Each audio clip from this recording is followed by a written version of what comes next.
Hi there, Firebirds fans, and welcome to the very first episode of The Fireplace, your complete analysis show of all things Firebirds, brought to you by Suncorp. I'm Tom Mitchell, and this is Clare McMeniman here, and we will bring to you everything that you need to know week in and week out. But Claire, what an opening week of the Suncorp Super Netball. We had it all. Records tumbled, the defending champs were defeated, and there were a couple of those one-goal thrillers. Unfortunately for the Firebirds, one of those games was that we went down to the Swifts 54-53, but you took out some positives from the game. Oh, I did, and a heartbreaking loss for the Firebirds and Firebirds fans just generally, but what a cracker of a first quarter. The girls came out and were absolutely dominant in that first 30 minutes of netball. They came out of all of their stoppages really nicely. I think we started to see glimpses of the greatness that our attack end can put together with Mahalia Cassidy now in the fold.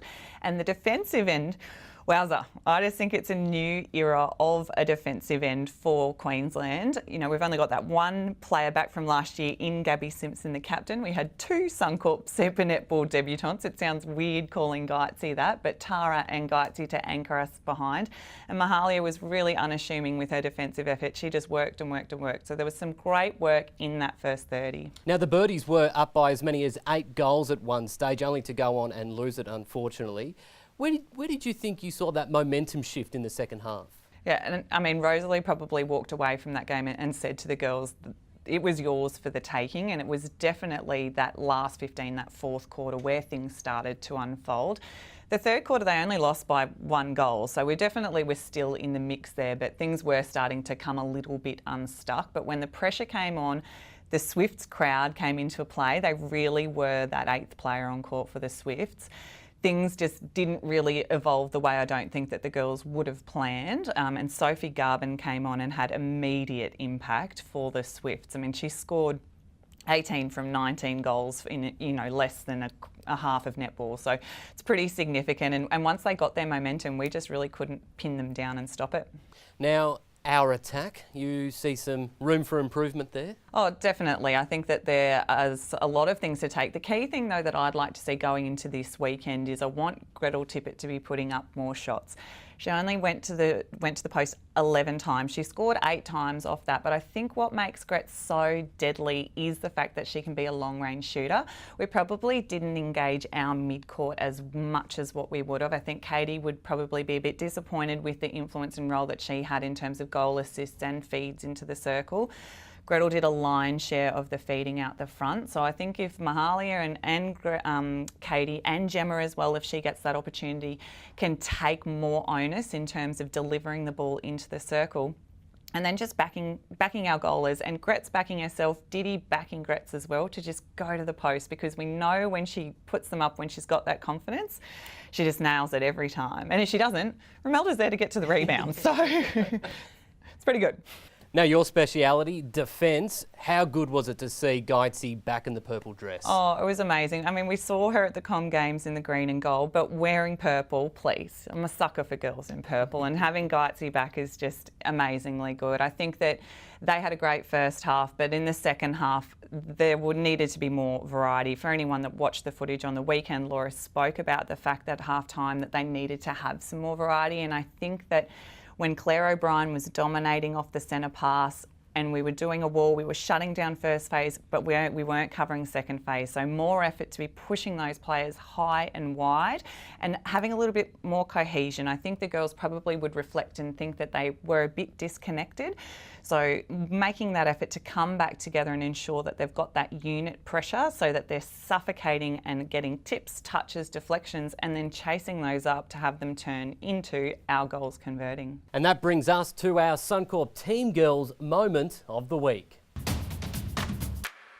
So also making her Suncorp Super Netball debut on the weekend was Tara Hinchliffe. How good was it seeing Tara out there? She actually grew up idolising Geitzy, a very special moment for her. Oh, and it wasn't just special in terms of that day. It was special because the night before, Laura presented Tara with her first Firebirds dress. And the thing about Tara is that she's just so unassuming. She is just this quietly determined young lady and is achieving amazing things. In the past 12 months alone, her confidence has just soared. She represented Australia at the Under-21 World Championships in Botswana, and she did not look out of place on court on the weekend. weekend at all.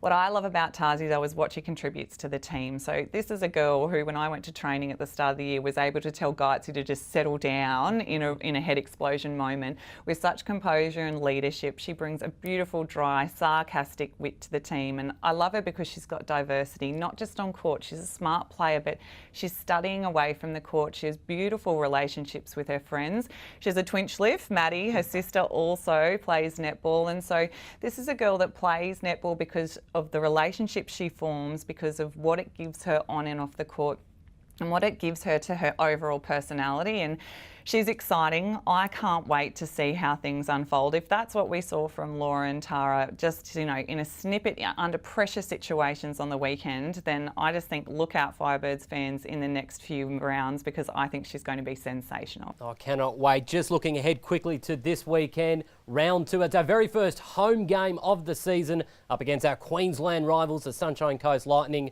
Claire, neither side will be wanting to start the season 0-2, will they? Oh, no way. And Lightning especially, back-to-back, they're trying to go back-to-back and defend that premiership. So if there's a time for that opportunity for us to pounce, for the Firebirds to go out there and absolutely just smash it, this is it. So it's going to be a cracker, and if you can't get out to the entertainment centre on the weekend, I would encourage all netball fans and lovers alike, turn on your television. Channel 9, 1 p.m. on Sunday. It is free to air, it's live, and if you're not at home, you've got no excuse. Download the 9 Now app onto your smartphone and you can watch all of the action live, and hopefully, Team H, fingers crossed, we can see a Firebirds victory. We can take hopefully 8 points. 8 premiership points would be beautiful. Love where your head's at, Claire. Thank you so much. Great advice there for Sunday afternoon's game. Well, that's it for round 1, the episode 1 of The Fireplace. Join us next week and be sure to tune in every week for all things Firebirds here on The Fireplace.